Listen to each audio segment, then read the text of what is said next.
अस्सलाम वालेकुम दोस्तों, हम पढ़ रहे हैं फ़ारसी आसान अंदाज में। मैं हूं साजिद अली हुसैनी।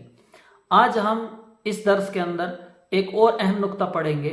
जैसे हमने पिछले दुरूस में एक चीज़ पढ़ी थी कि किताब कहाँ है, उसके लिए लफ्ज़ इस्तेमाल किया था खोजो। अब हम कहते हैं कि कौन सी चीज़, कौन सी किताब, कौन सा आदमी।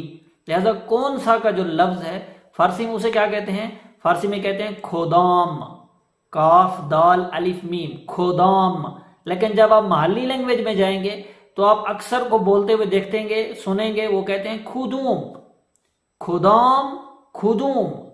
है सेम लफ्ज, लिखा हुआ भी अलिफ होगा, लेकिन अक्सर बोलते हैं खुदूम। ठीक हो गया। अब हम इसकी प्रैक्टिस कर लेते हैं।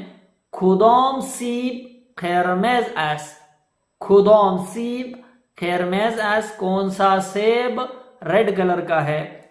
इन सीब खैरमेज एस, इन सीब खैरमेज एस, ये सेब रेड कलर का है। खुदोम सैंदली आबी एस, कौन सी कुर्सी नीले कलर की है। ऑन सैंदली आबी एस। खुदोम थुप बुजुर्ग एस, खुदोम थुप बुजुर्ग एस, कौन सी बॉल बड़ी है। ऑन थुप बुजुर्ग एस, वो बॉल बड़ी है। इसी तरह हम मुख्तलिफ चीज़ों के साथ कह सकते हैं खुदोम खानुम खीफ दौरत, खुदोम खानुम खीफ दौरत, कौन सी खातून के पास बैग है।